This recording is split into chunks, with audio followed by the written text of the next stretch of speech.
거짓은 반드시 진실의 심판을 받아요. 그럼 그 역사가 제일 우리에게 주는 게 뭔가 이렇게 물어보게 되면 역사는 반드시 심판의식이 있어요.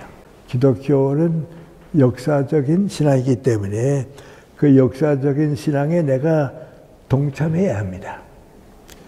그렇지 않으면 그 신앙이 아닙니다.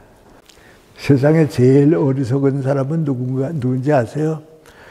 어른애하고 싸우는 어른이에요. 악으로 갚으면 두 사람 다 무너집니다.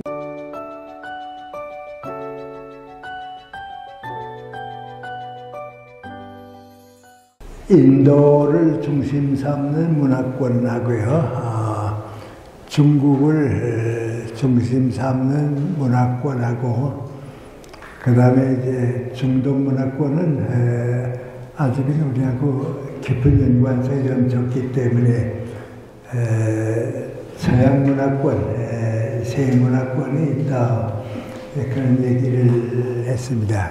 그런데 이 세문화권은 다 종교가 이제 출발이 되는데, 그건 이제 원시 종교입니다. 그래서 제사를 드린다든지, 사람이 죽은 다음에 무슨 행사를 한다든지, 그런 거 원시 종교라고 그러죠.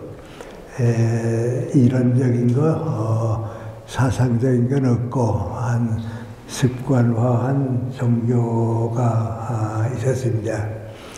근데 그 종교의 옷을 벗어야 이제 고대 사회로 넘어오게 되는데, 옷을 벗어서 이제 고대 사회로 넘어오려고 하게 되면 몇 가지 과정이 다 있습니다. 하나는 인문학이라고 할까요? 철학이 있는 사회가 되어야 합니다. 그 다음 하나는 윤리와 도덕이 있는 사회가 되어야 합니다. 그 다음 또 하나는 역사의식, 역사를 가져야 되고, 그리고 이제 좀 더 늦게는 과학이 있어야 되고 그렇습니다. 그래서 이 네 가지 과정이 다 가득 차면 현대 사회에서 성공한 사회가 되고, 그 네 가지를 다 못 가지게 되면 성공한 사회라고 할까요? 20세기, 21세기에 세계에 참여하기가 어렵고 그렇습니다. 그런데 인도에 가보면 원시 종교를 시작해서 철학으로 끝났습니다. 지난 시간에 얘기했겠습니다만 이제 우파니샤트 철학인데요. 그 아주 대단히 좋은, 그 당시에는 훌륭한 그 철학이죠. 우주를 지배하는 브라만하고 나 인간 개인을 주관하는 아트만하고가 이제 어떻게 하나가 되느냐, 이제 그 철학을 탄생시켰고, 그 대신 거긴 윤리사회가 좀 빈약합니다. 도덕과 윤리관이 적습니다. 그 다음에 불행하게도 그 종교에 빠졌고 그것이 철학으로 끝나기 때문에 역사의식이 없습니다. 영국 사람들이 인도를 지배한 다음에 제일 이상한 일이 있는데, 그 제일 이상한 것 가운데 하나는 이상하게 인도 사람들에게는 역사의식이 없다고, 역사적으로 뭐 보는 기록이 없다고 말이죠. 역사의식이 없고요. 윤리의식이 중국보다 비결하고요.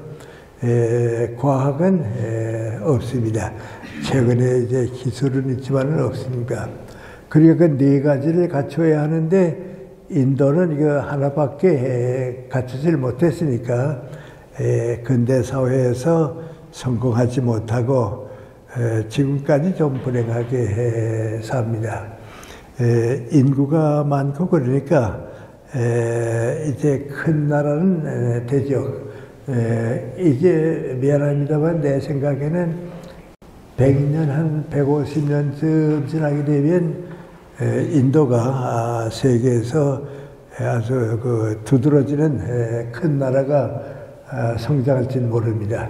역사는 다 그렇게 바뀌니까요. 근데 지금 현재를 보면 철학만 있고 도덕과 윤리가 빈곤하고 역사의식이 없고 과학이 없습니다.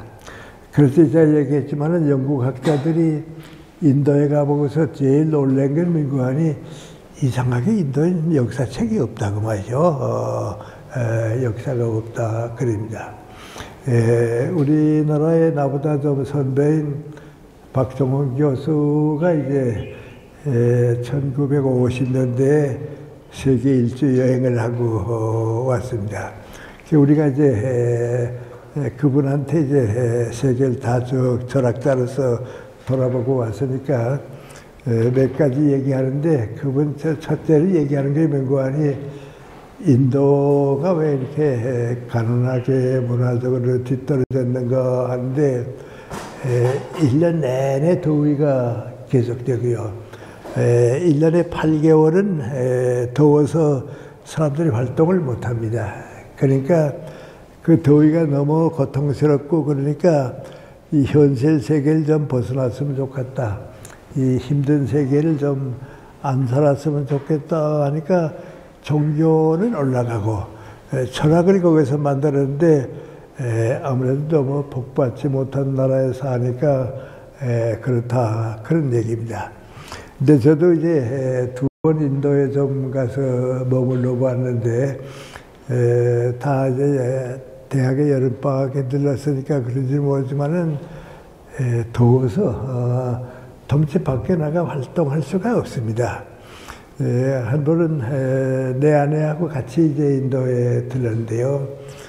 택시를 대절해가지고 문화 좀 구경하러 가자 하고서 이렇게 나가는데 거기 이제 자동차를 타고 가다가 너무 더우면 에어컨이 없으니까요. 그 당시에 이제 창문을 열면 더 더운 바람에 훅 들어오니까 창문도 열지 못합니다. 한참 가더니 내 아내가 나보고 문구하니 관광을 못해도 괜찮으니까 호텔에 가서 좀 서늘한 방에 좀 쉬었으면 좋겠다고 말이죠. 그래요. 그건 무슨 말인고 하니 이게 관광이 잘못 돌았다가는 큰일 날 테니까 죽을 것 같으니까 못해도 좋으니까 이제 호텔에 가서 쉬자. 이제 그 얘기예요. 우리나라 영사관에 잠깐 들렀는데요. 그 영사관에는 이제 에어컨이 있어요. 그 밖에는 없으니까요. 참 어렵습니다. 일본 영사관에 이제 비자 때문에 들렀어요. 62년인데요. 그 일본 영사가 나보고 그래요. 더위가 너무 무서워서 내 아내는 노이로제 걸렸다고 말이죠. 그래서 여름에 넉 달 동안은 일본 가 있다 온다 그래요. 그 더위 견딜 수가 없으니까요.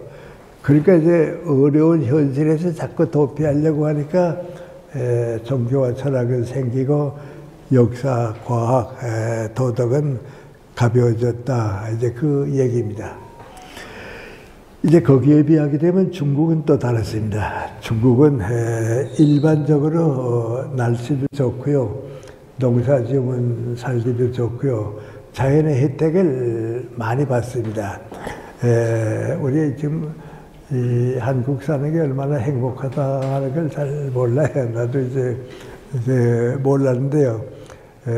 심한 더위만 1년 내내 계속된다고 생각해 보세요.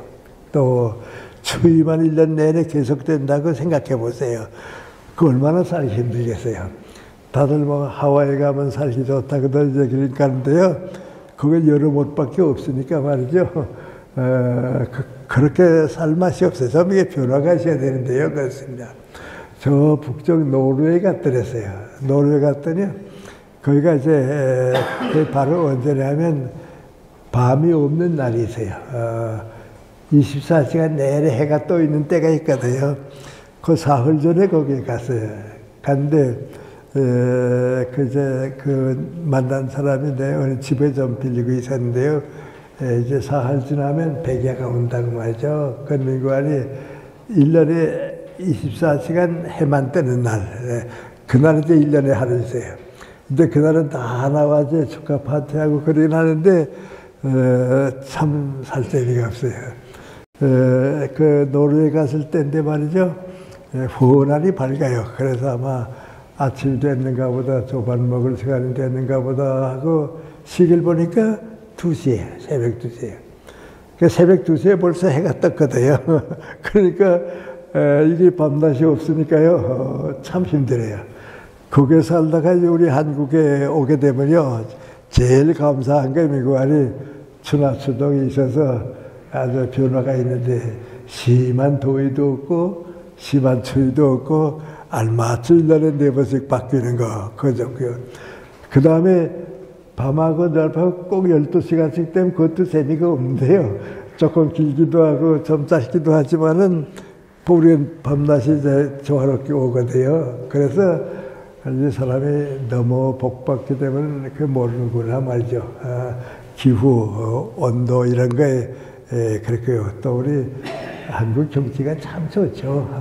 여러분 세계 뭐 나폴리가 좋다, 뭐 시드니가 좋다, 밴쿠버가 좋다. 그래도 우리 남해안에 한번 쭉 다녀보면요. 그게 제일 좋아요. 우리가 잘 살게 되면요. 그 남해안에 섬마다 다리 놓고 이제 밑으로 배가 다니고 그러면요.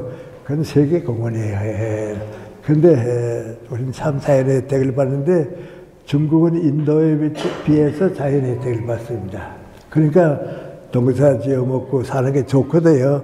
그러니까 이 세상에 싫으니까, 살기가 힘드니까 이 세상에 안 살았으면 좋겠다 하는 데는 종교하고 철학이 남고요.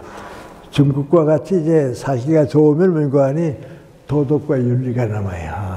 인간관계, 좋은 사회, 정치도 잘하고 그런 윤리가 남아요. 그래서 중국은 윤리사회가 발달되고요. 그 대신 중국엔 뭐 없는 거 하니 종교는 좀 약하고요. 중국은 사실은 도덕과 윤리지 종교가 없는 나라입니다. 유교는 종교는 아니니까 말이죠. 그리고 중국도 역사의식이 좀 약해요. 역사관이 약해요. 과학은 떨어졌고요. 그러니까 이제 중국도 떨어지고요. 그런데 이상하게 서양 사회만, 유럽 사회만 철학도 있고요, 윤리도 있고요, 역사의식도 있고요, 후에 과학도 이제 지금 서양이 전부 지배하니까 있어요. 그러니까 이 네 가지를 다 갖춘 서양 사회가 근대 사회를 만들어가지고 오늘 세계를 지배하게 됐다는 얘기를 지난 시간에 우리가 했습니다. 그때 제가 뭐라고 얘기했는 거 아니, 종교의 어머니가 있는데, 종교의 어머니가 이제 인도에도 있고, 중국에도 있고, 서양에도 있고, 중동에도 있는데, 이 어머니가 넷인데, 그 네 어머니 가운데 아기를 낳은 어머니는 서양밖에 없어요. 거의 근대화예요. 그래서 이제 근대화부터는 서구 사회가 이제 세계 모든 그 문화를 지배하게 되고 이제 그렇게 된 거죠. 근데 그 기독교가 왜 그렇게 됐는가 그런 생각을 해보는데요. 종교가 그렇습니다. 세계 다른 모든 종교는 자연으로부터 시작했습니다. 자연 질서, 자연의 그 질서하고 그걸 정신적 가치를 만드는 거고 또 사람은 자연에서 태어났다가 자연으로 돌아가니까 믿을 것도 자연밖에 없잖아요. 그러니까 운명론이 되고 말이죠. 또 자연이라고 하는 게 자꾸 반복되거든요. 태양도 이렇게 돌아가 반복되니까요. 윤회사상 이렇게 자연입니다. 그래서 모든 종교가 다 자연 질서에서 나왔는데 이상하게 이스라엘 사람들만이 자연에서 나오지 않았어요. 그 창세기를 읽어보게 되면 그 안이 하나님이 세계를 창조했다고 하는 하나님과 인간관계가 시작이 되거든요. 그러니까 하나님과 인간관계를 가지고 사는 건 구약밖에 없어요. 그러니까 거기서 나오는 건 민구안이 자연 질서가 아니고요. 하나님과 인간관계가 나오니까 역사예요. 그래서 우리가 이제 이걸 좀 인문학적으로 보게 되면 많은 이제 좀 문제가 생긴데 말이죠. 기독교는 구약에서 이제 나오거든요. 근데 구약과 신약이 전부 민구하니 역사예요. 그걸 정교라고 하는 옷을 벗어버리고 말면 구약과 신약의 역사밖에 남은 거 없어요. 나요 얼마 전에 그래서 우연히 진관사에 들렀댔어요. 들렀다가 이제 나오는데 그 나오는 이제 걸어 나오는 문이 있는데 거기 몇 가지 제가 이렇게 써 있는 거 있어요. 근데 그게 뭐라고 넣는 거 아니? 종교를 넘어서 그거 있어요. 그 내가 그거 보고서 말이죠. 저거 불교를 믿는 분들의 진관사인데 종교를 넘어서라고 하는 말을 왜 썼을까? 기독교인도 저거 못 쓰는데 왜 종교를 넘어서라고 하는 썼을까? 누군지 모르지만은 그 진관사의 지도자 한 사람이 불교에서 종교라고 하는 옷을 벗어버려라. 이 종교를 이렇다 하는 생각 다 가지고 있잖아요, 우리가. 종교를 이렇다 하는 생각 다 가지고 있는데 불교가 불교 구실을 하려고 하게 되면 종교라고 하는 옷을 벗어버려라. 그래야 부처님의 생각도 받아들일 수 있고 철학으로 갈 수도 있고 정기 사번 그럼 벗어버리면 뭐냐? 종교라고 하는 옷을 벗어버리고 인간다운 인간이 되자 그거예요. 그난 그거 보고서요. 우리 기독교도 때때로 종교라고 하는 옷을 벗어버리면 역사가 남아요. 기독교 역사예요. 그러니까 이제 여러분 성경 보면 신화는 그건 신화고요. 에덴 동산은 그건 신화에 나오니까 있고요. 기독교 역사는 언제부터 시작되는 거 아니? 아브라함부터 시작돼요. 그 역사가 시작돼요. 그다음 쭉 이제 와서 모세까지 오는데 아브라함 때부터 야곱, 요셉까지는 가정의 역사예요. 전부 아브라함, 이삭, 야곱 그 역사가 돼요. 그리고 이제 에집트에 갈 때 야곱이 나오거든요. 거기 요셉이 나오거든요.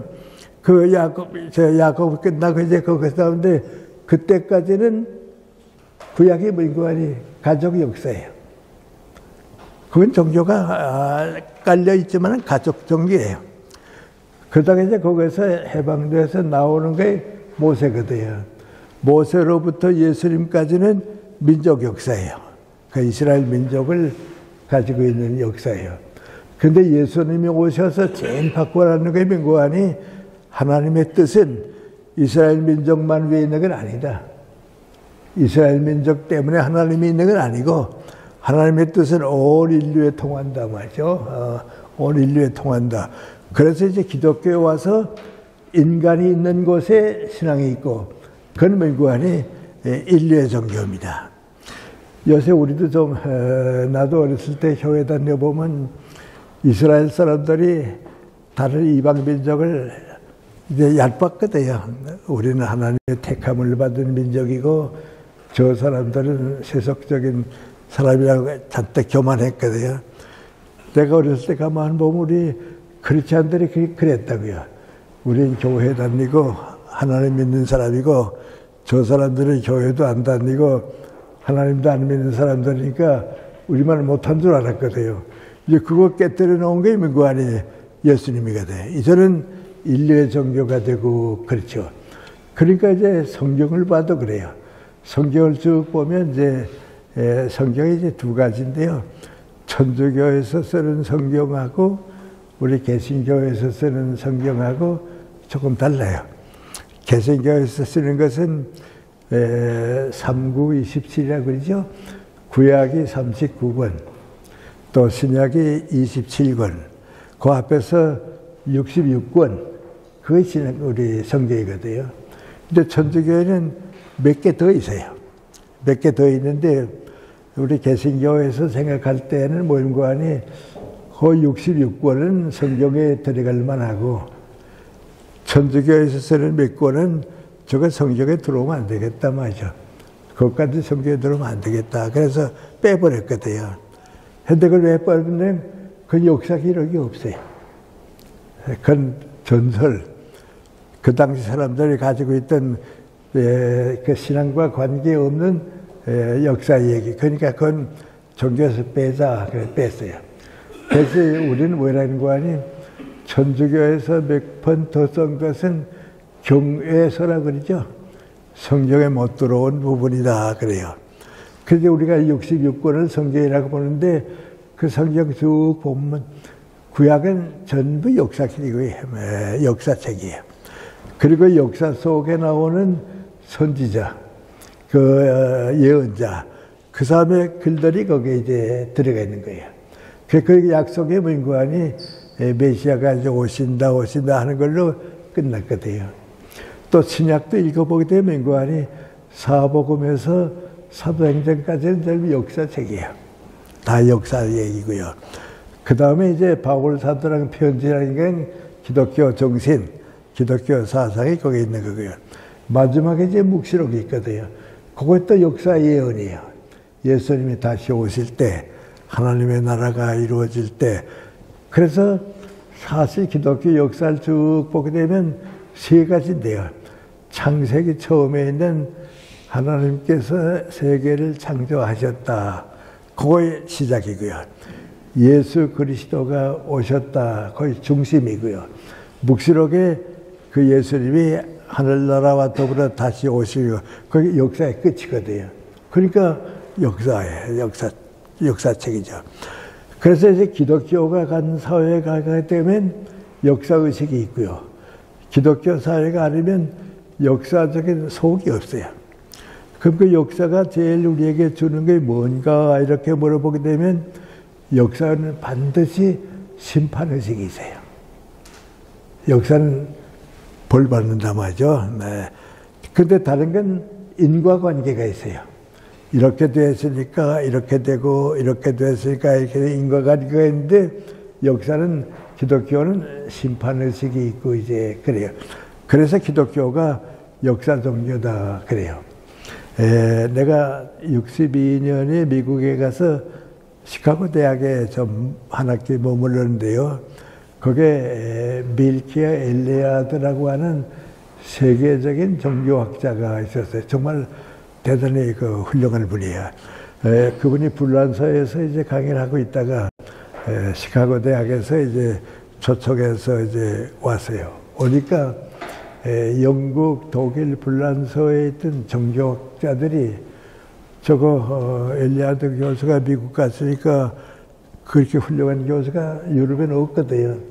그러다 유럽에서 대학원 학생들이 시카고 대학에 왔어요. 와서 이제 그분 강의를 들었어요. 내가 그때 이제 미국 가 있었기 때문에 그분 강의를 좀 들었거든요. 근데 그분이 제일 강조하는 게 민구안이 모든 종교는 자연 질서에서 나왔다고. 자연에서 나왔다가 자연으로 끝나고 사람이 자연 속에 생겼다가 자연으로 끝나니까 종교도 그럴 거 아니에요. 그런데 그걸 종교라고 하게 되면 구약과 신약의 기독교는 그건 종교가 아니다. 종교라고 하는 옷을 입혔으니까 종교지 그 역사다 맞아. 그러니까 역사 종교다 하는 말보다는 역사 신앙이라고 그래라.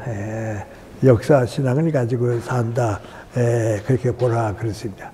그런데 그걸 모르고 있다가 이제 철학 공부도 해보고 뭐 이제 역사 공부도 쭉 해보고 그러면 이제 나 같은 사람도 뭘 느끼는 거 아니? 기독교는 역사적인 신앙이기 때문에 그 역사적인 신앙에 내가 동참해야 합니다. 그렇지 않으면 그 신앙이 아닙니다. 그럼 동참 안 한다 하는 게 뭔가? 인도식으로 기독교를 철학적으로만 자꾸 연구하면 신앙이 안 생깁니다. 그 역사 속에 살아봐야 합니다. 또 역사를 모르게 되면 기독교는 전부 심판입니다.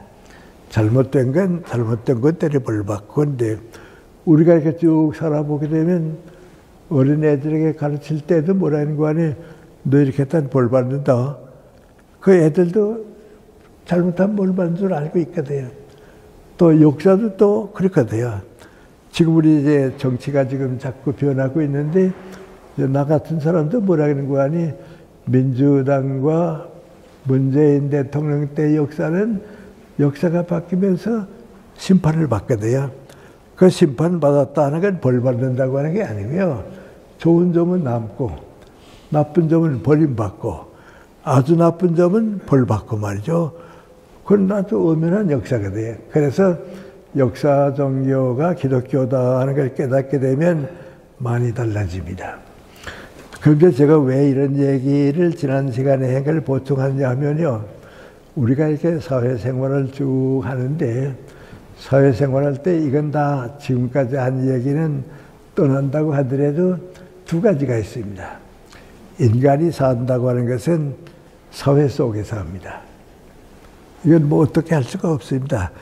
태어날 때도 부모 밑에서 태어나니까 가정이라고 하는 작은 사회 속에서 사회생활이고요. 죽을 때도 가족들과 친구를 다 떠나서 사회를 떠난 거거든요. 그러니까 인간이 산다는 것은 사회 속에 태어났다가 사회를 떠나는 것이 인간이다. 그걸 뭐 어떻게 할 수가 없습니다.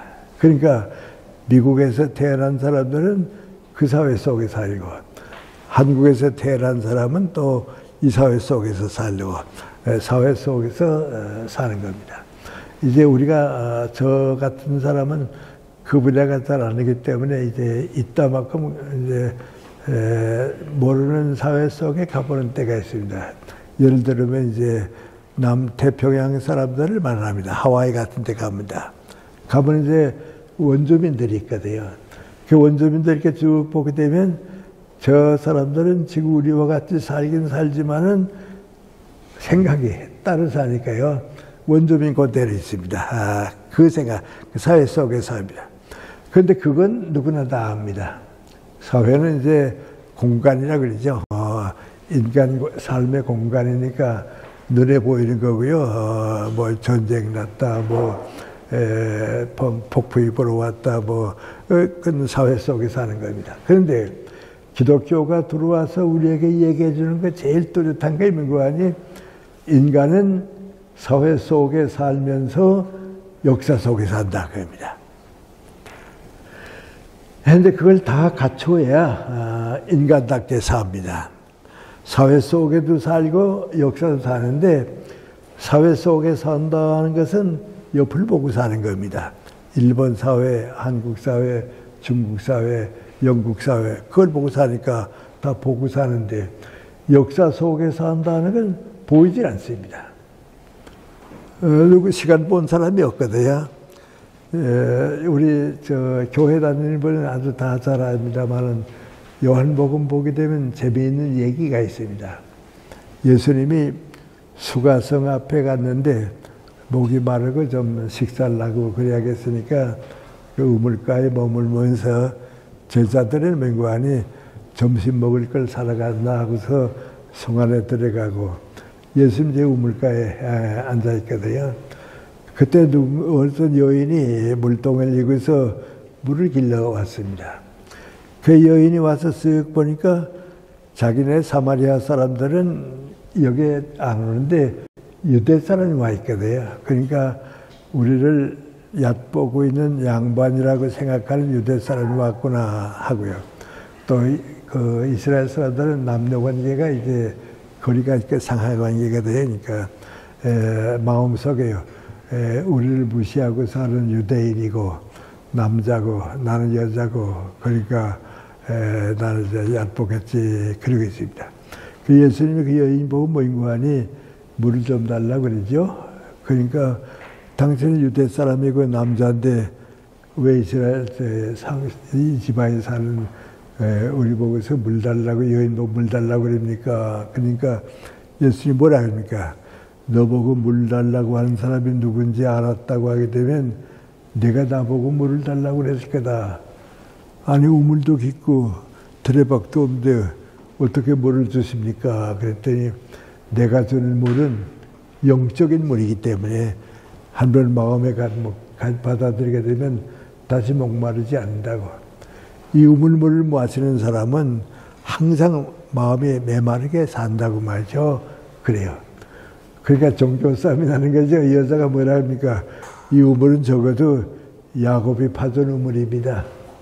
야곱은 당신네 손자도 되고 우리 손자도 되는데 손자를 모욕하십니까? 그겁니다. 아브라함, 이삭, 야곱이거든. 그 야곱까지 모욕하십니까? 그랬더니 뭐 인간 예수님께서 내가 너희들 앞에 이제 나타난 사람은 내가 아니고 메시아라고 이제 그러거든요. 그러니까 이제 여인이 뭐라 그런 거 아니? 메시아가 하나 그러니까 여인이 물어봅니다. 내가 보니까 당신은 좋은 선생인데 선지자 같은데 하나 물어보겠습니다. 그러죠. 뭘 물어보는가 하는 거에 첫째로 물어보는 거에 신앙의 고민입니다. 제일 고민이 뭐인 거 아니? 우리는 이 산에서 예배를 드리고 당신네들은 예루살렘 성전에 있는 예루살렘에서 예배를 드리는데 그건 성전이 거기 있기 때문에 여기 아니면 안 된다. 그리고 우리 거기 가지 못하기 때문에 산에서 예배를 드리는데 어디서 예배 드리는 게 옳습니까? 그렇습니다. 공간에 대한 질문이죠. 장소를 묻는다고. 어디서 예배 드리는 게 옳습니까? 그랬더니 예수님 대답이 뭡니까? 여기도 괜찮고 거기도 괜찮다. 그렇게 대답하셨습니다. 예루살렘 성전이 있으니까 예루살렘에서 예배드려야 한다. 그렇게도 얘기 안 했습니다. 뭐라 그러는 거 아니? 이제는 산도 좋고 예루살렘도 좋고 그건 다 상관이 없다. 이제는 신령과 진정으로 영적으로 예배드릴 때가 왔다. 그럽니다. 때가 왔다. 그러니까 여자는 대단히 종교적인 관심이 깊으니까요. 저도 알고 있습니다. 메시아가 오시는 때는 이거 다 알려주겠죠. 근데 메시아가 아직 오질 않았으니까 우리가 모르고 있지 메시아가 오시면 알려줄 겁니다. 그래요. 그러니까 예수님이 뭐라 합니까? 너보고 얘기하는 내가 메시아다. 여자가 깜짝 놀라죠. 아무 말도 못하고 말이죠. 들여받고 이제 이거 같은 물돈을 넣고서 들어가서 내가 보기에는 하나님께서 보내주신 선지자 같은데 와서 그분의 얘기를 들으라고. 그랬 전도하죠. 근데 그건 이제 우리가 모르는 사람 모르는데요. 그 기독교의 전환점입니다. 그 전환점은 뭐니? 기독교는 공간신앙이 아닙니다. 이 산이고 뭐들이 공간신앙이 아닙니다. 때가 왔다 하는 게 뭐니? 역사신앙이다 그겁니다. 근데 그걸 깨닫고 못 깨닫는 것 가운데 기독교 변호가 그렇게 심합니다. 근데 예를 들어 말하면 이제 불교가 그렇게 변했습니다. 불교에 가게 되면 절간 다 지어야 하죠. 불화 잔뜩 있어야죠. 불상은 꼭 있어야 하겠죠. 또 석가님의 제자들의 모습도 다 있어야 하거든요. 그렇지 않으면 안 되는 줄 알았거든요. 근데 우리나라에 지금 뭐 생겼습니까? 원불교가 생겼거든요. 원불교가 생겼더니 뭐니? 절간 짓지 않습니다. 부처님 모습 하나도 없습니다. 부처님의 제자들의 뭐 조각 같은 거 하나도 없습니다. 하나 있는 건 뭐고요? 저 앞에 두그램이 하나 있습니다. 그리고 뭐라 그럽니까? 어린애가 병들었다고 해서 부처님한테 가서 비는 거 그건 아니다. 또 암만 내가 불교를 믿는다고 해도 무식한 사람은 불교 믿을 자격이 없다. 또 하나는 뭡니까? 너무 가난하게 살고 빈곤하게 살게 되면 인간 꾸시를 못한다. 그럼 석가님의 교훈은 뭐냐? 세 가지다. 의학을 발달시켜서 의사가 되는 거이고, 교육을 받아서 높은 이성을 가지게 되는 거고, 열심히 일해서 가난에서 벗어나는 거, 그게 불교다 말이죠. 그러니까 조계종 같은 데서 보게 되면 다 없어지거든. 그거 다 없어지거든. 그럼 왜 뭐 다 차이냐? 원불교가 불교적인 입장에서 보게 되면 뭐하니? 그것이 공간신앙이 아닙니다. 절간 짓고 불상 갖다 놓고 뭐 그거의 불교가 아닙니다. 그러니까 종교의 옷을 벗어버리게 되면 그건 다 필요 없어지게 되고요. 그럼 신앙이 뭐 되는가? 마음의 문제입니다. 역사적인 문제입니다. 그러니까 불교도 바뀌어졌습니다. 이거 좀 미안합니다만 그저 너무 교리적으로 보지 마세요. 우리 천주교에 가보고요. 또 천주교 믿는 가정에 가보세요. 가보게 되면 반드시 십자가가 있고요. 이제 예수님의 고난받은 그 십자가가 있고요. 또 마리아상이 있고 말이죠. 다 있습니다. 근데 우리 개신교에 가보게 되면 마리아 하나도 없죠. 또 무슨 구약에서 하는 것 같이 없거든요. 그 민구안이 공간신앙에서 자꾸 벗어나서 역사신앙으로 바뀌는 겁니다. 그래서 모든 종교가 바뀌니까요. 이제는 개신교까지도 달라졌습니다. 그 이제는 뭐 화려한 예배당 짓는 거 안 합니다. 예배당 짓는 거 안 합니다. 우리 서울에서 있었던 일인데요. 영락교회가 이제 좁아졌거든요. 교회는 많고 말이죠. 그러니까 다시 지으려고 하니까 땅은 좁고 말이죠. 그래서 어떻게 하는 거 아니, 저 강남에 큰 교회 하나 짓자. 영락교회가 얼마나 큽니까? 그러니까 동양에서 제일 큰 교회 하나 짓자. 그래가지고 다 짓기로 했습니다. 땅 다 사고요. 주차장 다 만들고요. 아시아에서 제일 큰 예배당 짓는다 하면서 했습니다. 그런데 젊은 사람들이 자꾸 반대합니다. 예배당 그렇게 크게 지금 무슨 필요가 있냐고 말이죠. 왜 그건 짓냐고 반대합니다. 또 다른 사람들도 반대합니다. 지금 교회 짓는 게 이게 중요하냐고 말이죠. 그러니까 영락교회에서 걱정이 됐습니다.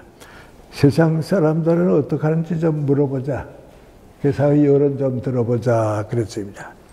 그러니까 영락교회 원로장교인 최창근 장로님이 나한테 왔습니다. 나한테 와서 우리 영락교회가 지금 강남에 큰 예배당 지으려고 다 계획 세우고 땅도 다 사고 그랬는데 반대하는 사람들 좀 많이 있는데 나보고 하는 말이죠. 김생생은 어떻습니까? 그래요. 내가 그랬습니다. 지금 교회가 있으면 그 교회 안에서 그 교회 오는 신도들을 키워주면 되지. 큰 예배당 지었다고 해서 예수님이 거기에 따라갈 것 같습니까? 예수님 거기 가시지 않습니다. 이 보리에 오던 사람 교인들 위해서 있고, 병든 사람 있는 데가 있고, 가난한 사람들한테 가 있고, 인생의 희망을 잃어버리는 대학생들한테 가 있지, 예수님 거기에 가시는 게 아닙니다. 그건 좀 잘못 생각했습니다. 그랬더니 다 그린다고 그래. 다른 사람 다 그린다고. 그들이 나보고 뭐라 그런지 아세요? 지명관 교수가 장로거든요. 그 지명관 교수님한테 가서 우리 예배당 지으려고 하는데 어떻게 생각하십니까? 했더니 지명관 장로가 뭐라고 하니 정신 나갔어? 그러는 게. 아니 지금 동해에서 제일 큰 교회 짓는다고 영락교회가 힘껏 생각하는 게 그것밖에 없습니까? 정신 나갔군요. 그러더라고 말이야. 안 가세요. 안 가고 그러니까요. 그 민구안이 기독교는 공간신앙이 아니에요. 예배당 크게 짓고 작게 짓고 그거 아니에요. 그리고 좀 대단히 미안합니다만 이제 예를 들어 말하면 석가님이 만약에 오셨다. 우리에게 지금 오셨다. 그래서 이제 유명한 스님이 석가님을 모시고 여러 절에 가서 다 보여드리면서 우리만큼 많은 절을 짓고 이렇게 많은 신도가 있고 다 여기 와서 이제 복받고 가고 그럽니다. 그럼 석가님이 뭐라 그럽니까? 내가 언제 이렇게 절간을 많이 지라고 그랬냐고.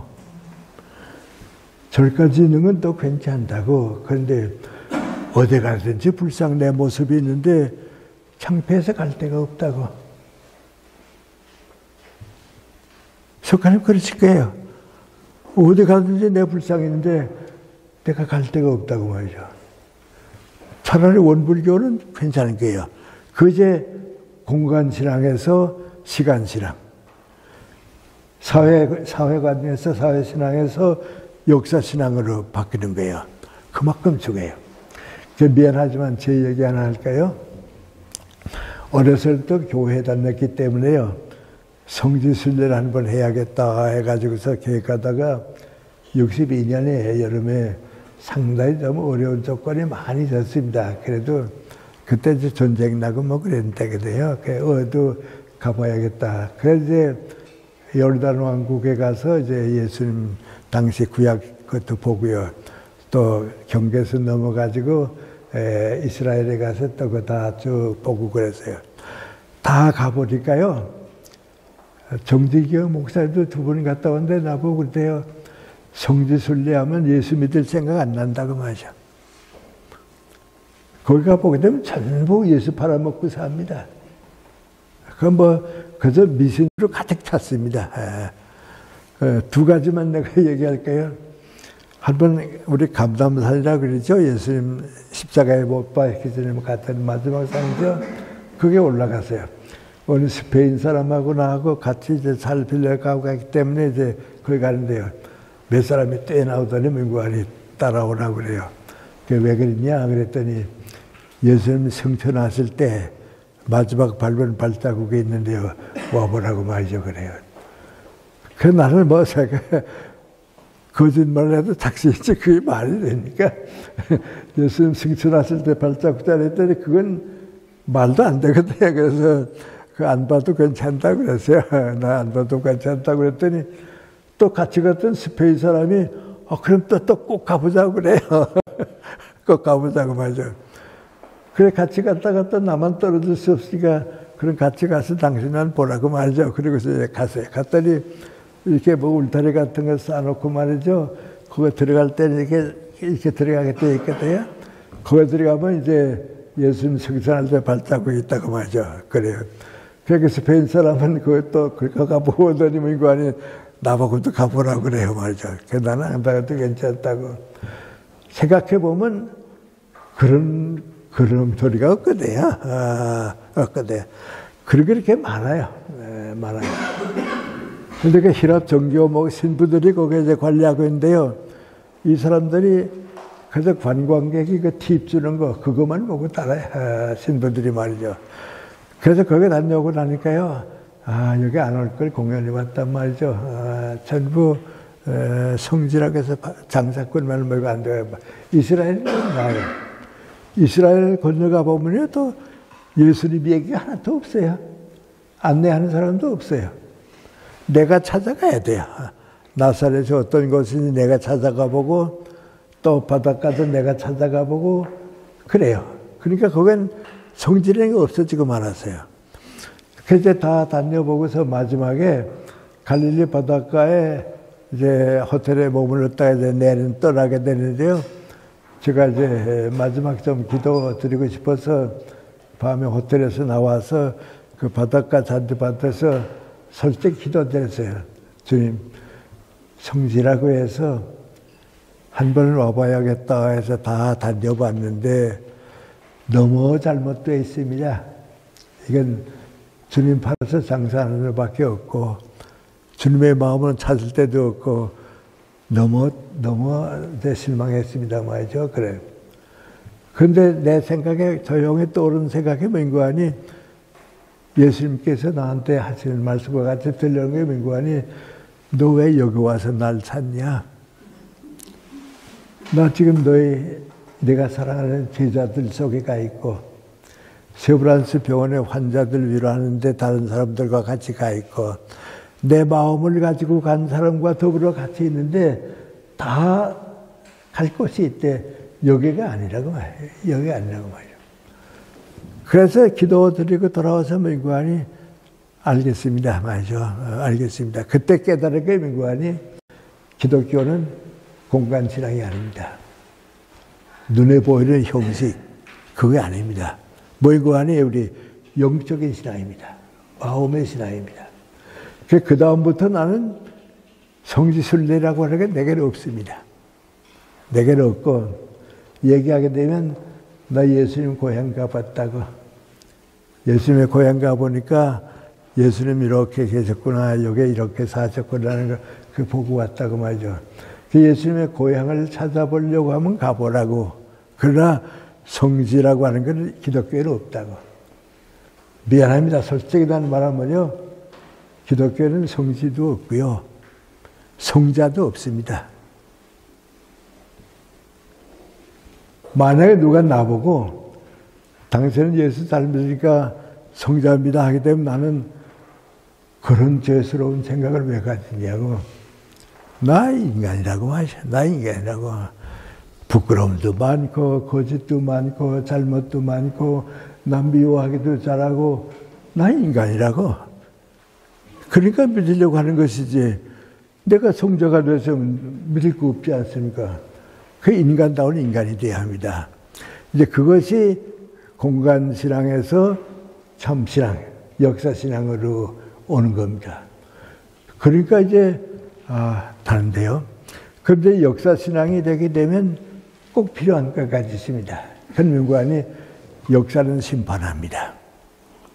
이건 뭐 어떻게 할 수가 없습니다. 역사는 심판입니다. 그건 다 우리가 기독교 신앙을 안 가졌다고 해도 압니다. 살아보면요, 죄인은 벌받게 돼 있고요, 거짓말하는 시도자는 쫓겨나게 돼 있고요, 다른 사람에게 고통을 주는 사람은 더 큰 고통을 받게 돼 있고요, 원수를 사랑하라 하게 되면 우리는 이상하죠. 그 미운 사람은 어떻게 사랑하나 그러죠. 신앙을 가진 사람은요, 원수 위해서 기도 안 할 수가 없어요. 세상에 제일 어리석은 사람은 누군지 아세요? 어린애하고 싸우는 어른이에요. 50대, 60대 된 사람이 7살, 8살 안 하고 싸우게 되면 옳다 그렇다가 없거든요. 그런 어른 잘못이죠. 그 원수를 가지고 산다는 건 그렇지 않으면 원수가 없어요. 그럼 어떡합니까? 그 사람도 나와 같이 신앙을 가지고 잘 살 수 있도록, 나와 같이 인생이 뭔지 깨달을 수 있도록 도와줄 수는 있지만은, 너 나 미워하니까 나도 너 미워한다. 그건 어른이 어린애 보고서 싸우는 거나 마찬가지입니다. 그래서 원수 사랑한다 하는 건 그렇지 않으면 당연히 질 겁니다. 그 다음에 또 예수님 또 뭐라 그랬습니까? 보복하지 말아라. 원수 갚지 말아라. 요새 우리 정치계에서도 일본에 대해서 원수 갚아야 한다고 자꾸 얘기하죠. 원수, 악으로 갚으면 두 사람 다 무너집니다. 악을 악으로 갚고 이 사람이 또 악을 또 악으로 갚게 되면 다 무너집니다. 우리나라 역사 보기 때문에 어떻습니까? 편가르기 해가지고서는요, 이 편에서 이 편 물러버뜨리고요, 이 편에서 이 편 무너뜨리고요, 그리고 이겼다고 좋아하고 말이죠. 원수는 갚아야 한다고 꼭 갚으면요, 마지막 가면 어떻게 됩니까? 나라가 무너집니다. 그럼 어떡합니까? 생각에 있는 사람은, 나라를 사랑하는 사람은, 행복한 인간관계를 가지고 사는 사람 민관이, 너는 나한테 원수 갚더라도 나는 선으로 대하겠다. 네가 지금 이기는 것 같아도 마지막엔 내 은혜 받았다고 생각하는 거, 내게 감사할 수 있다. 그거 아주 당연한 거예요. 그래서 우리가 심판을 받는다 하는 그것은 있고요. 성경 말씀이 우리에게 주는 교훈이 어떤 것이다. 그런 얘기입니다. 그런데 이런 것을 기독교가 뭐인가니, 역사신앙이라고 하는 것은 역사만 이렇게 움직이는 게 아니고요, 내 역사예요. 이제 우리 크리스찬들이 제일 생각해야 하는 게 뭐니, 역사신앙은 내 역사라는 거 맞아. 내가 태어나서 오늘까지 살아온 것이 신앙이고요. 내가 살아서 많은 사람을 배워온 것이 신앙이지, 사람 떠나서 불교가 이제 생각하는 것 같이 하늘에 뜬 생각만 하는 건 이게 역사신앙이 아니에요. 그러니까 이전 역사를 내 신앙으로 받아들여야 하는 거예요. 그리고 나면 뭔가니 내가 하는 일이 옳으냐 그러냐 그러고 생각해요. 이런 이제 우리 좀 10분씩 쉬고 되는데요. 그냥 계속해서 좀 일찍 끝내도록 할게요. 좀 미안한 얘기지만 이제 내가 경험한 얘기 가운데 이제 한 것도 같지만 좀 말씀을 드립니다. 14살 날에 크리스마스 때에 두 목사님의 설교를 듣고, 제가 철이 누구나 했지만 14살에게 무슨 철이 있었겠어요. 그래도 그 두 목사님의 설교를 듣고서 신앙을 깨달았어요. 깨달은 게 아니고 깨닫게 누군가가 해주신 거죠. 그 14살짜리 내가 깨달았는데 그때 깨달은 게 뭐하니? 이제부터는 내 인생을 쭉 살아가는 동안에 나 혼자 사는 건 없다. 하나님께서 나와 함께 하시고 이제 예수님과 함께 가지. 이제 나 혼자라는 건 이제 없다 말이죠. 그 신앙의 첫째 체험입니다. 그 지금까지입니다. 나 혼자라는 신앙이 이제 없다 말이에요. 그건 예수님을 나와 함께 계시고 하나님의 뜻이 나와 함께 계신다 그거예요. 근데 그걸 14살 나서 깨닫고 나니까요. 뭐 좀 내가 달라질 것 같아요. 친구를 내도 그랬고요. 뭘 해도 그렇고요. 나 혼자가 아니다. 예수님이 함께 하신다. 그걸 깨달았고요. 근데 우리 김재준 목사님이라고 있습니다. 우리나라에서 제일 지성적인 목사님입니다. 신학자고 이제 그렇죠. 근데 그분은 자기 쓴 글 가운데 뭐라고 고백했는가 하니 유교 가정에서 살았어요. 공자 그걸 가지고 쭉 살다가 철이 다 들어가지고 예수를 믿게 됐어요. 근데 그분은 뭐라고 했는가 하니 예수를 믿게 된 게 얼마나 충격적인지 얼마 동안은 자기를 모르고 살았다고 그래요. 자기가 완전히 달라졌거든요. 공자님의 말씀 뭐 이거 가지고 살다가 예수님을 받아들이고 나니까 내가 나같지 않기도 하고 말이죠. 그래서 얼마 동안은 내가 날 찾지를 못하고 살았대요. 그게 한 번 지나고 나니까 그 다음에는 목사가 되고 신학자가 되고 예수님과 함께 하는 거예요. 그래서 나는 어렸을 때 그걸 몰랐어요. 그걸 몰랐지만은 이제 그때 예수님이 나와 함께 하신다. 그게 내 신앙이에요. 근데 내게는 이제 좀 이제 나 나름대로 이제 의미가 있네요.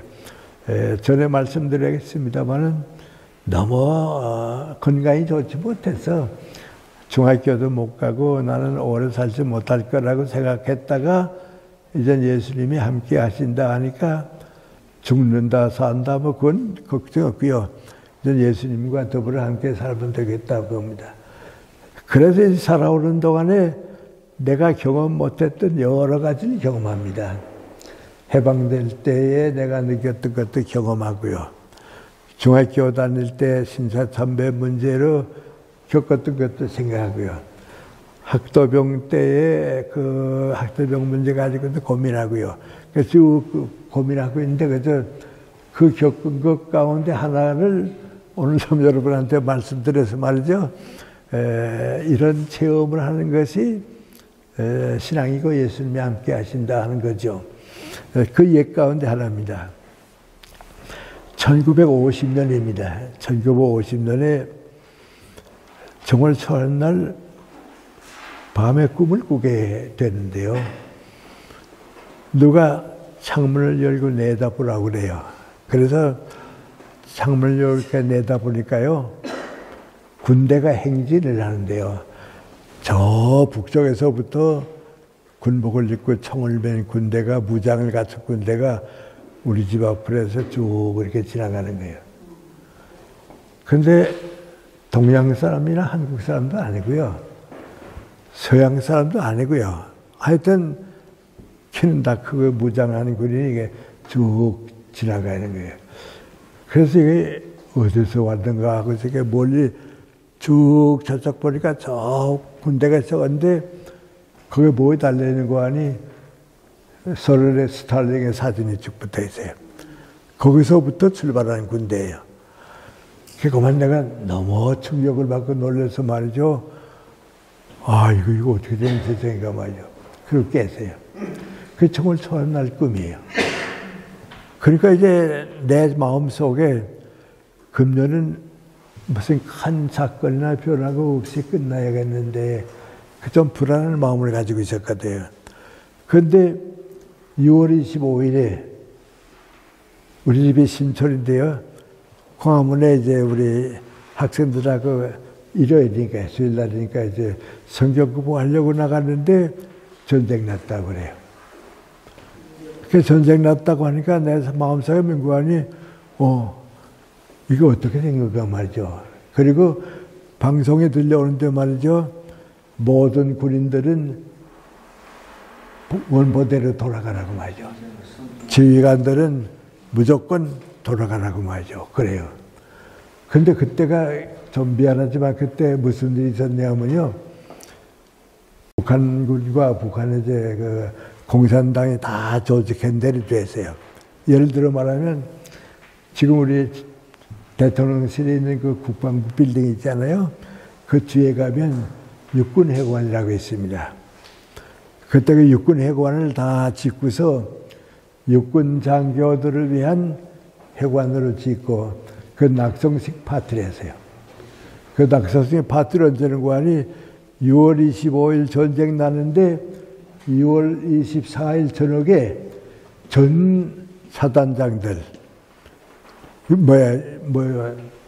군단장들, 연대장들, 장교들 그 파티에 전부 초대를 해갔어요. 거기서 술 마시고 뭐하고 파티 열어가지고요. 전군의 사령관은 다 거기에 모였어요. 그리고 군인들에게는 어떤 거하니 전부 휴가를 줬어요. 토요일이니까 말이죠. 휴가 나가라고 봐요.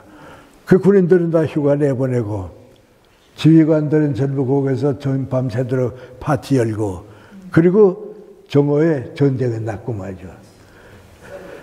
그러니까 이제 방송마다 뭐라는 거 하니 전쟁 났다고 말이죠. 군인들은 다 본대로 돌아가고 지휘관들은 다 돌아가라고 말이죠. 그래서 서울거리가 웅성웅성 하는 거죠. 그래서 내가 우리 몇 학생들하고 성경 공부를 끝내고서 이제 우리도 한테 되겠다고. 그리고 마지막 기도 드렸습니다. 다시 이런 모임을 가지기가 어려울더라도 우리 젊은 학생들을 하나님께서 지켜줬으면 좋겠다고 말이죠. 그리고 돌아가라고 말이죠. 그리고 집에 돌아오니까 정월 초하는 날에 그 생각이 나게 돼요. 그럼 이제 내가 할 일은 무엇인가 하는 생각을 하고 있었어요. 그 다음날 이제 학교에 출근했거든요.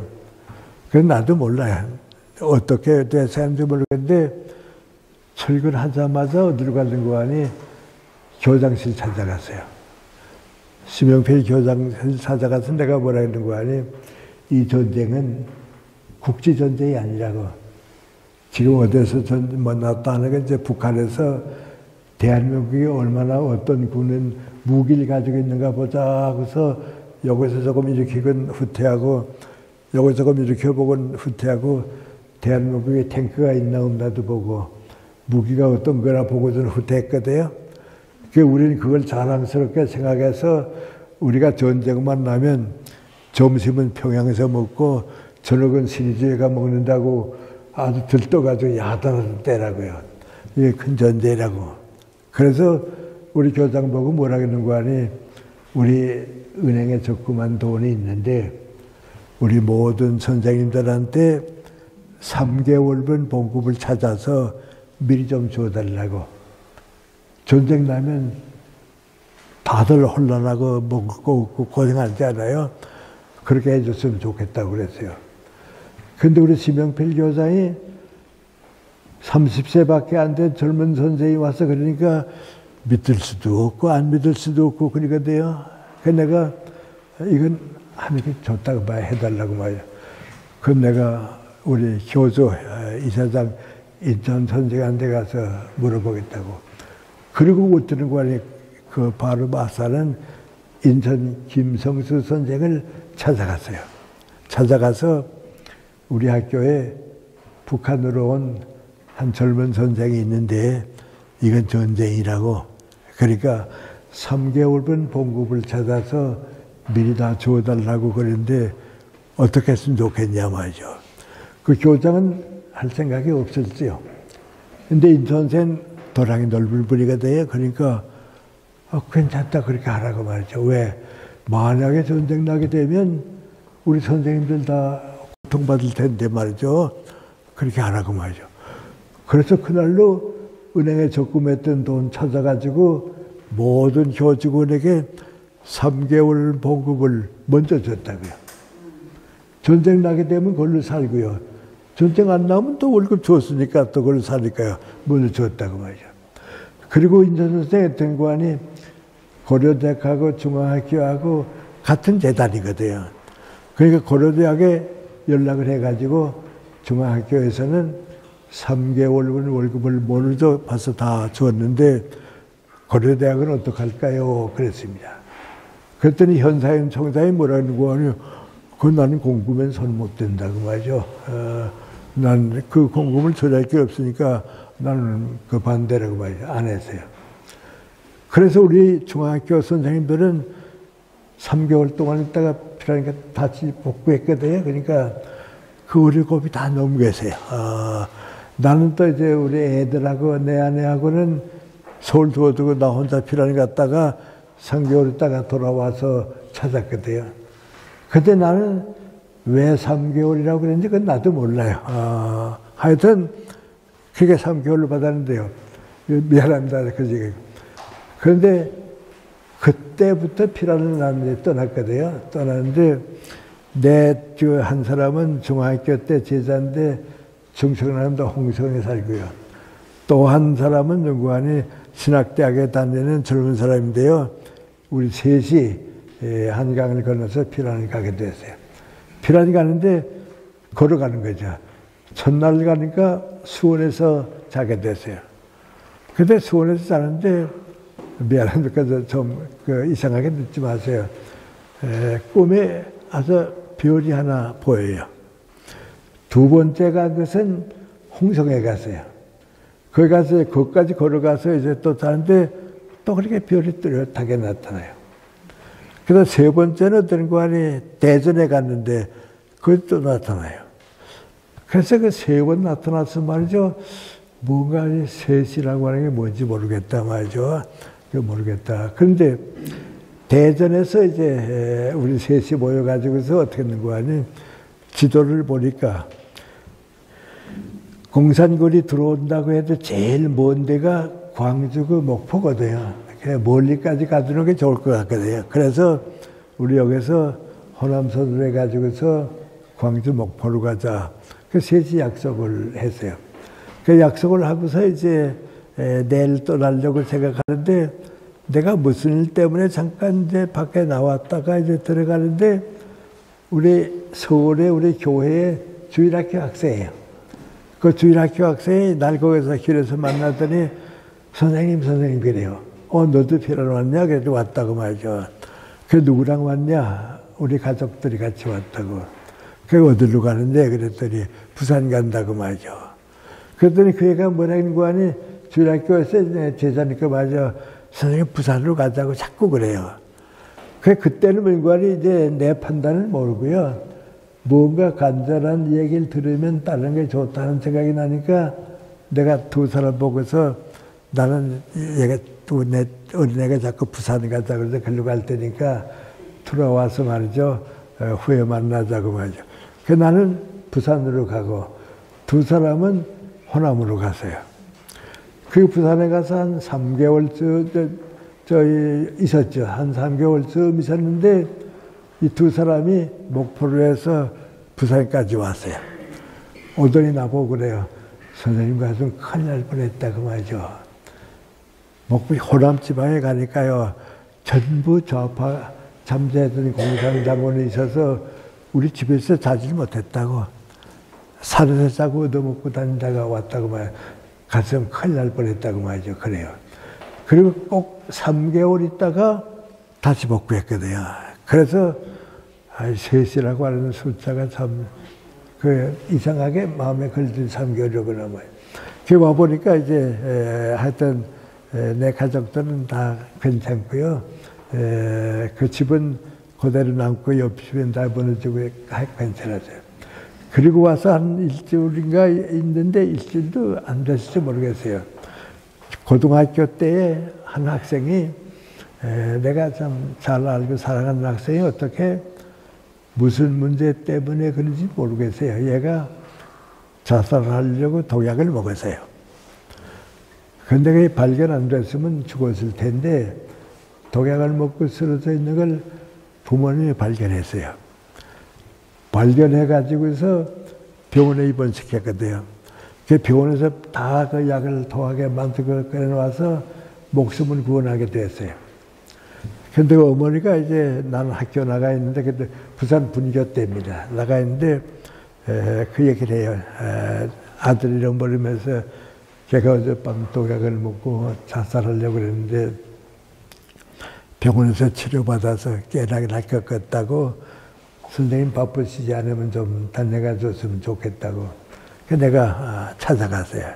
찾아갔더니 다 치료받고서 좀 깨어나는 중이에요. 눈은 퉁퉁 부었고요. 의식은 아직 돌아오진 않았어요. 그 내가 가서 이름을 부르면서 내가 왔는데 너 나 알겠냐? 그랬어요. 그랬더니 그 표정의 민관이 우리 선생님 목소리인데 나는 죽었을 텐데. 자기는 죽었을 텐데 선생님 목소리가 들리니까 이상하거든요. 그래서 우먹우먹 말하려고 그래요. 나도 이제 어느 선생이다 그랬더니 가만히 생각해 보더니 선생님이세요? 그렇다고 그래요. 그랬더니 엉엉 울어요. 울어요. 그 내가 이제 조금 안정시킨 다음에 사랑의 책망이죠. 내가 책망했어요. 너 이거 어떡하려고 약을 먹었냐 말이죠. 부모님이 널 그렇게 사랑하고 내 친구들이 널 그렇게 좋아하고 나도 너 위해서 내 장래를 위해서 항상 기대하고 있었는데 아무 말도 안 하고 약을 먹어? 그거 내가 할 짓이냐? 책망했어요. 그랬더니 얘가 엉엉 울어요. 그 내가 다시 그럴래? 그랬더니 안 그럴게요. 그래, 안 그럴게요. 그랬더니 어머니가 날 구박하시더니 우리 말은 안 들어도 선생님 보고 다시 안 그런다 그러니까 이제는 마음 놓입니다. 학교를 가보세요. 그래요. 그래도 나하고 약속했다 그랬더니 그렇다고 말이죠. 약속했다고. 그래서 이제 학교로 왔어요.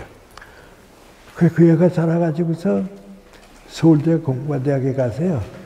광산학을 전공해가지고 미국 유타주에 가서 일 많이 하고요. 좀 많이 이제 그 봉사하고 이제 일하고 이제 그랬어요.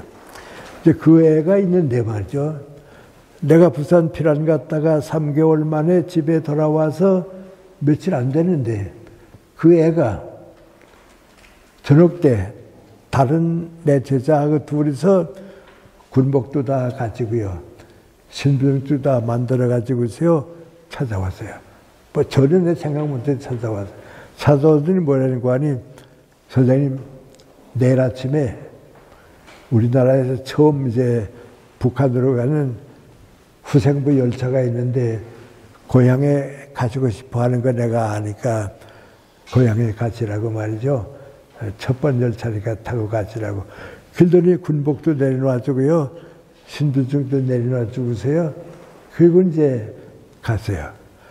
그러니까 나는 내 어린 딸도 하나 북한에 있고 부모님도 계시고 동생도 있으니까 가야겠다 해도 갈 길이 없었거든요.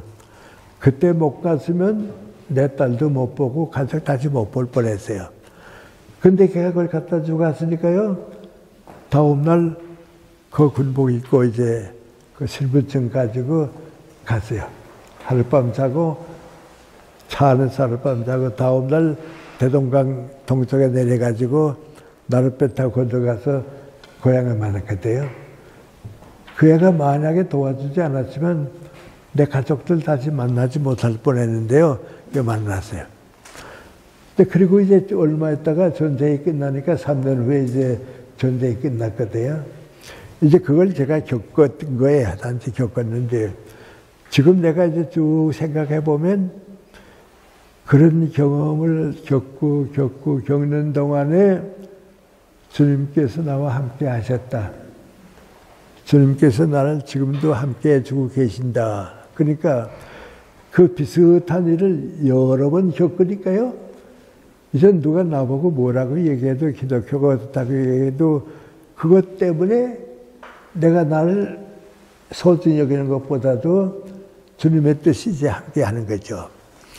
그 이제 지금도 이제 여기 이제 누구든지 나 만나게 되면 선생님 건강의 비결이 무엇입니까? 하는 얘기도 듣고 이제 뭐 그런 얘기 많이 듣는데요.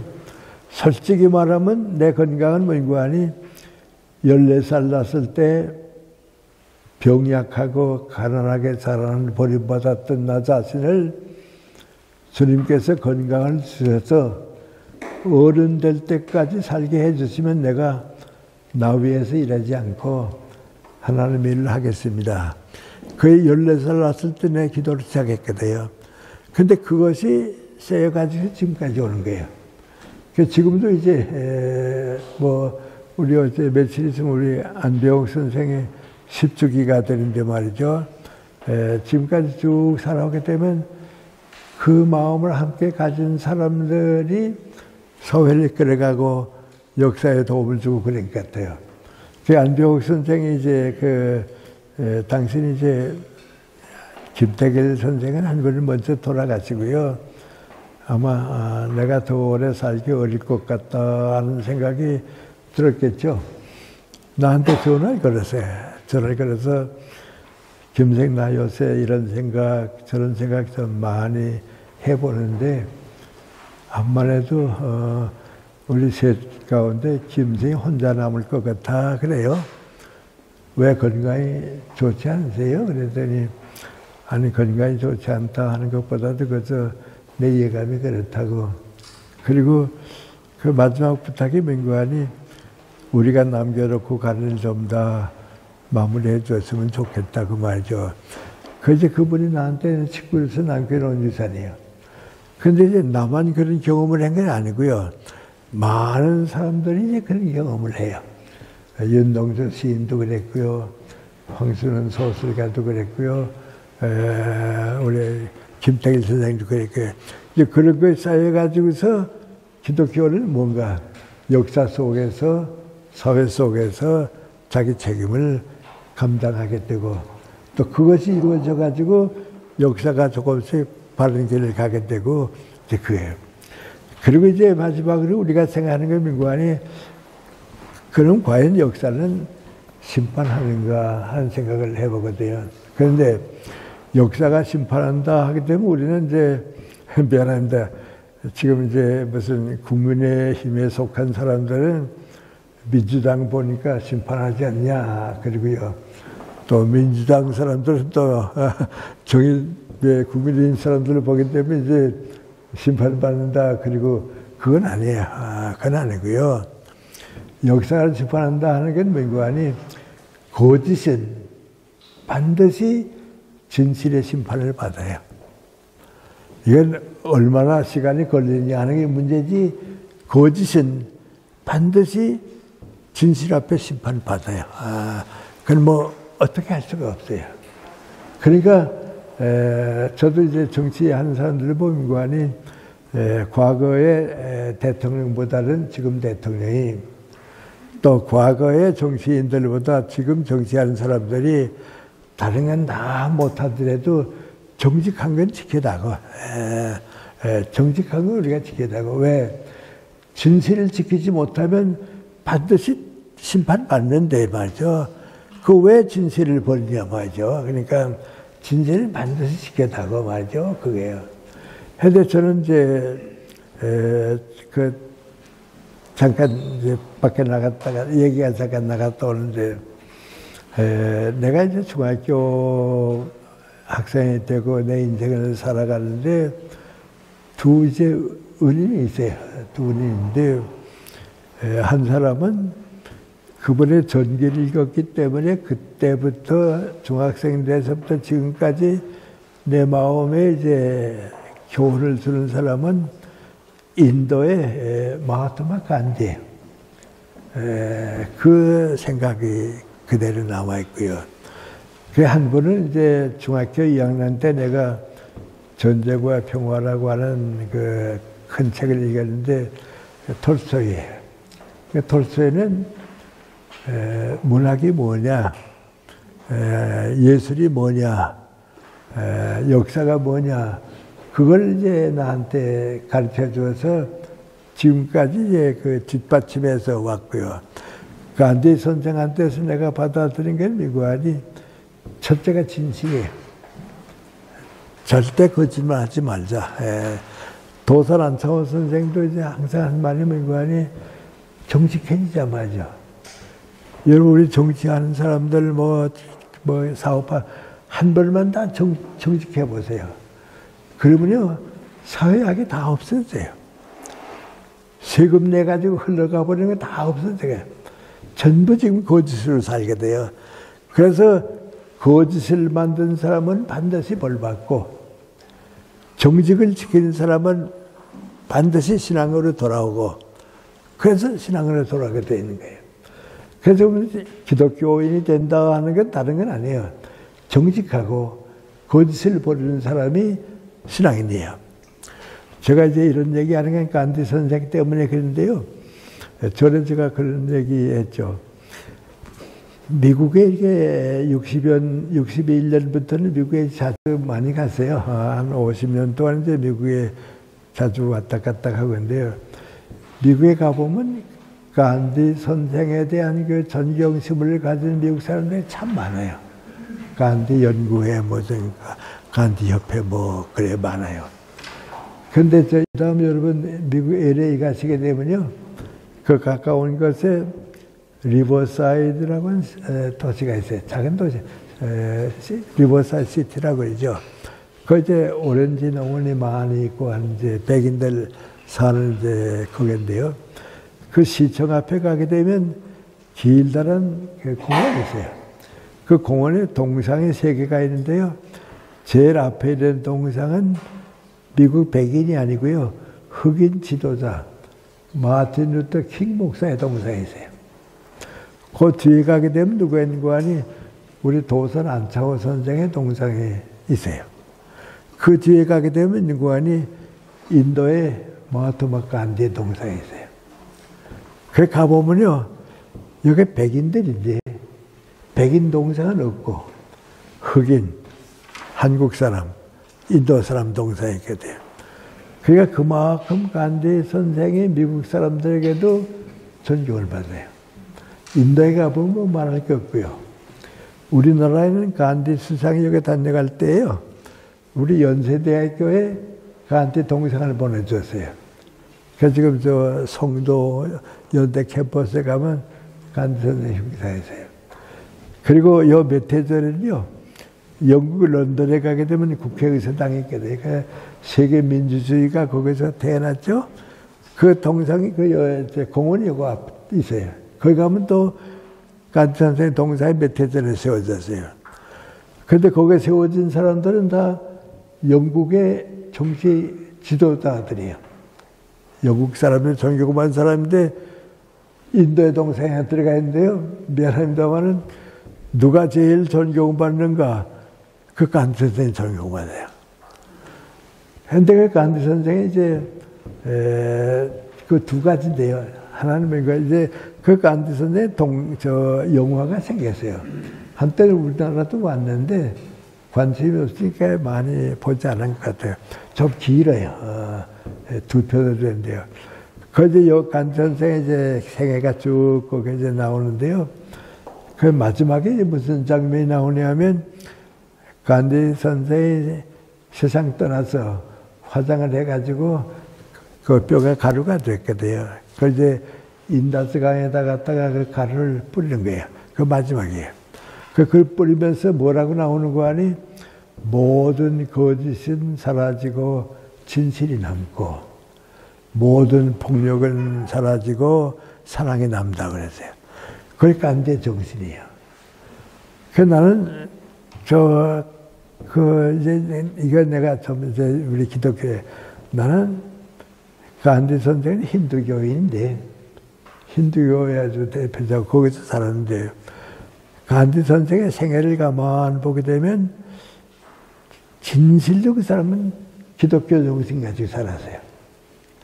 기독교 정신이 뭐이고 하니 진실과 사랑이거든요. 진실과 사랑이거든요.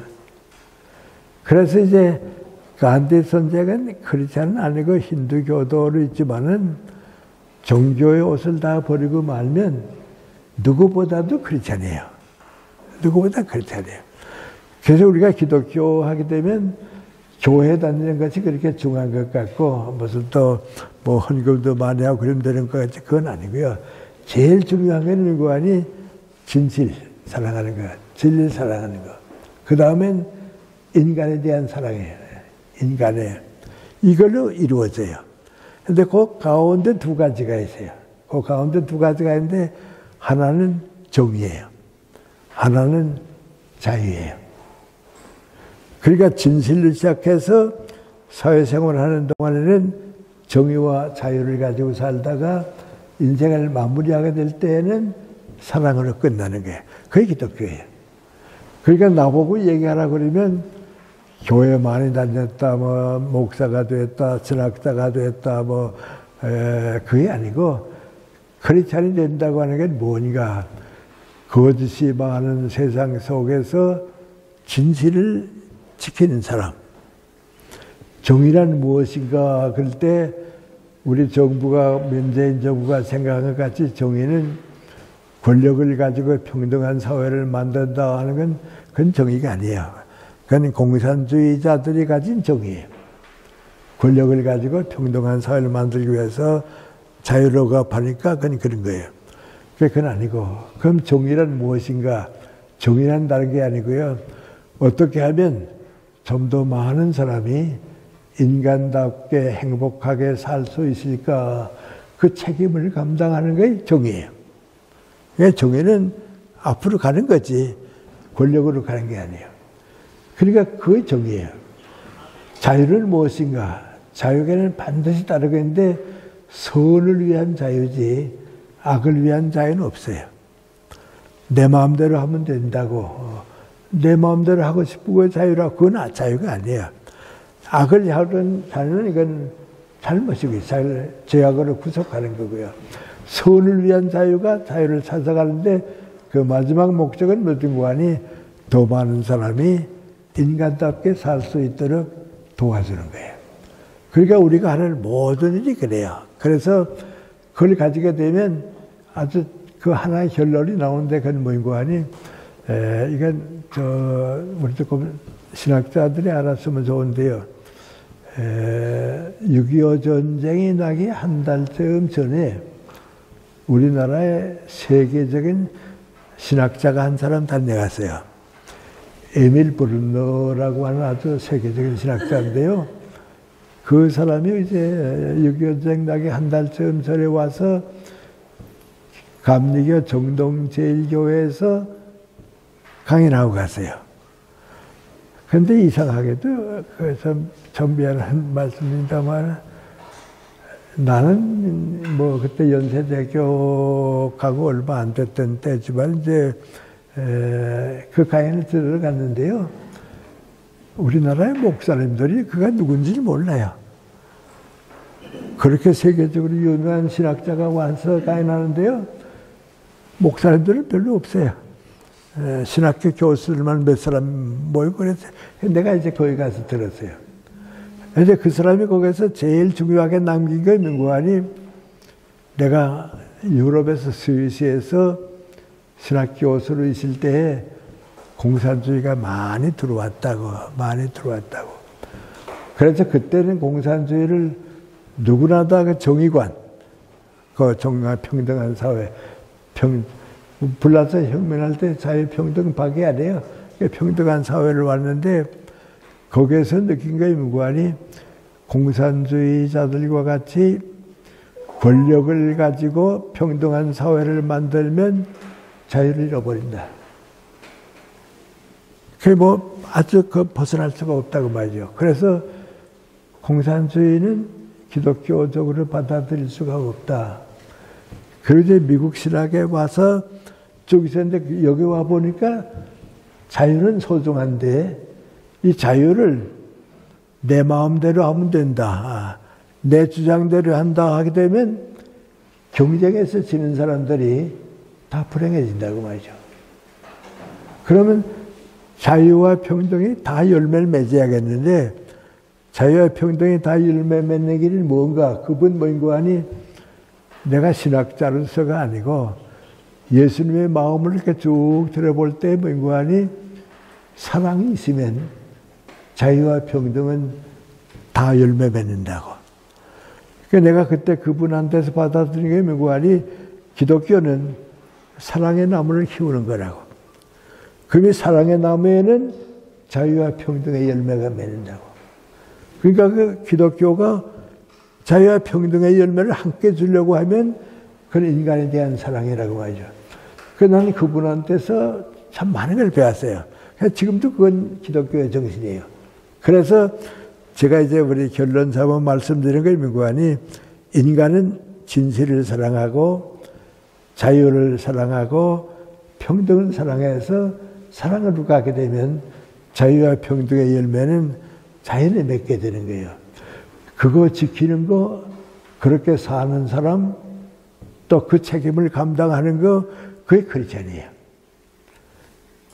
우리는 자꾸 그걸 교리로 끌어들여 가지고서는 그런데요. 몇 해 됐죠. 우리 변선환 목사님이 감리교 신학대학의 학장 때입니다. 그분이 뭐라 그러는 거 아니? 나는 지금까지 기독교인만 구원받는 줄 알았다고. 그런데 기독교인 아니라도 구원이 있다고 말이죠. 그랬어요. 그러니까 그 감리교가 그 문제가 생겼거든요. 목사님 그래서 문제 생길 게 아니에요. 그 내가 감리교 소속으로 있었으니까요. 그 교회 다니니까요. 그 감리교 장로님들이 쭉 모인 모임이 있었는데 날 이제 강사로 초청해서 강연을 갔어요. 그랬더니 선생님도 기독교 이외에 구원이 있다고 생각하십니까? 그래요. 내가 평신도인데 목사도 아닌데 내가 대답하기가 참 어렵잖아요. 그래서 뭐라 그러는 거 아니? 나는 그것보다도 구원이 있다 없다 할 권리는 우리 사람에게는 없다고. 자꾸 내가 믿는 교리를 주장하다 보니까 너희는 구원이 없다. 우린 구원이 있다. 너희는 구원이 있지만 누구는 없다.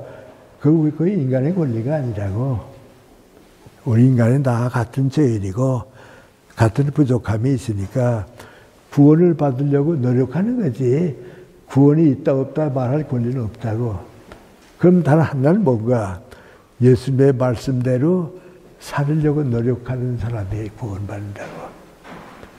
다 노력이 끝났다 하는 사람도 없다고.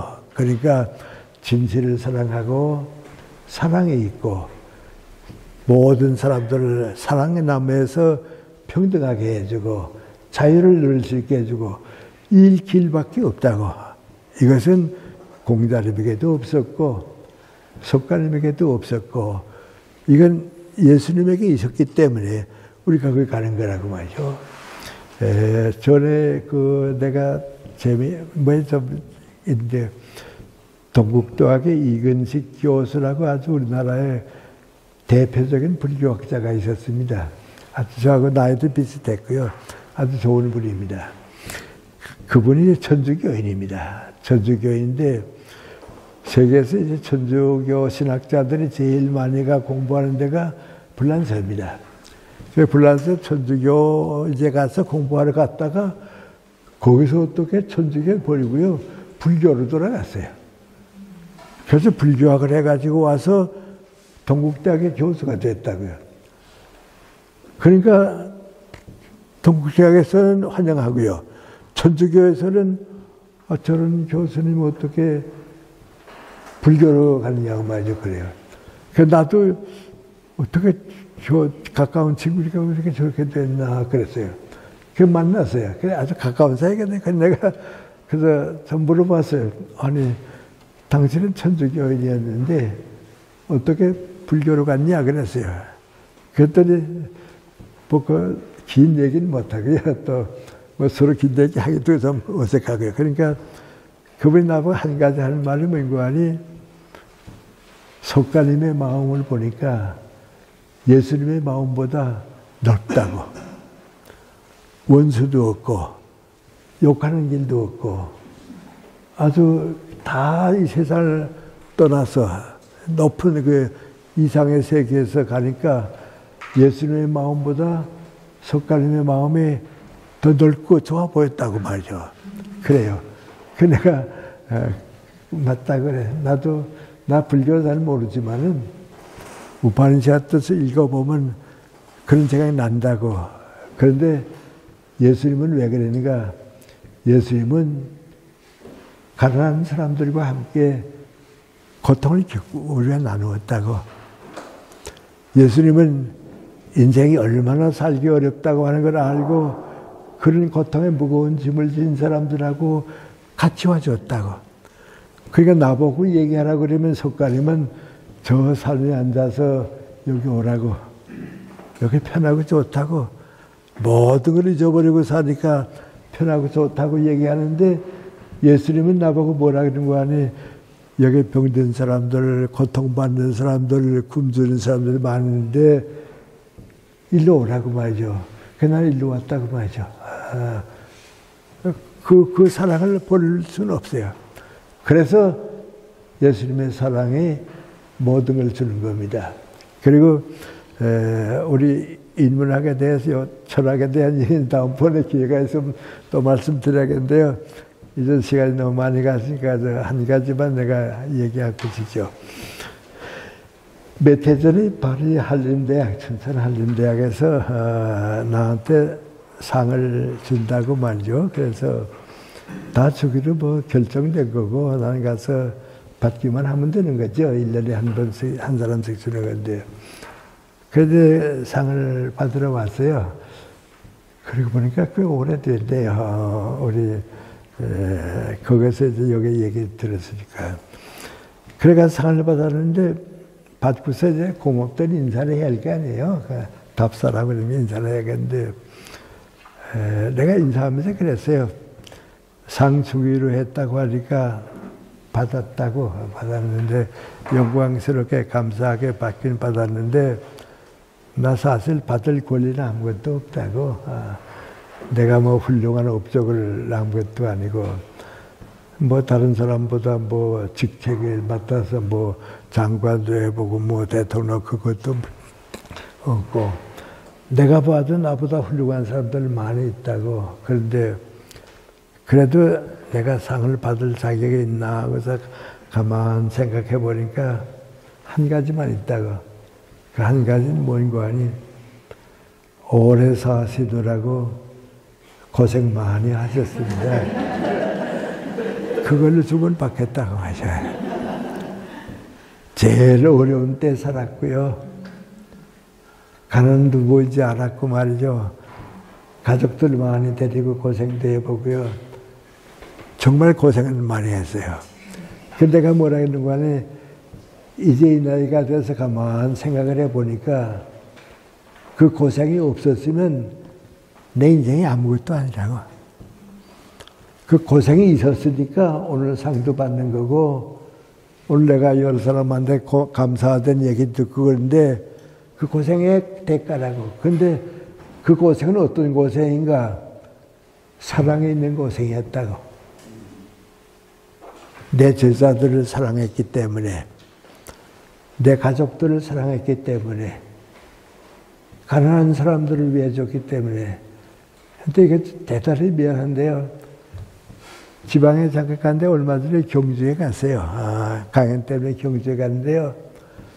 충청도 뭐 이 지방에 쭉 다니면 다 잘 사는데 예전 다 잘 사는데 경주에 갔더니 변화가 없대요. 그래서 나 혼자 경주 사람들이 왜 이렇게 역사도 길고 그런데 왜 그런가. 불국사가 생기면서 자꾸 글로만 발전돼서 그런가. 그런데 갔다 오면서 민구하니 경주 사람들도 서울 사람들 같이 좀 언제쯤 잘 살아줬으면 좋겠다. 그래요. 내가 세계 일주 여행을 처음 하고 와서 쓴 역사 여행기가 있어요. 그 마지막 장면이 민구하니 61년이니까요. 62년이니까. 세계 다 다녀보니까 잘 사는데 우리만 못 사는 것 같아요. 그 내 고백이 뭔가 하니 대한민국에서 내가 제일 가난한 사람이 됐으면 좋겠다. 다 나보다 잘 살아줬으면 좋겠다 말이죠. 근데 그 마음이에요. 내가 제일 못 살고 다 나보다 잘 살아줬으면 얼마나 좋을까 말이죠. 근데 이제는 여행을 해보든지 가보게 되면 나보다 잘 사는 사람이 더 많아졌어요. 그러니까 행복한 거예요. 그래서 지금 어떤 걸 민구하니 사랑에 있는 고생, 그게 기독교예요. 뭐 다른 건 다 그 뭐 교회에 얼마나 다녔다 뭐 그건 아니고요.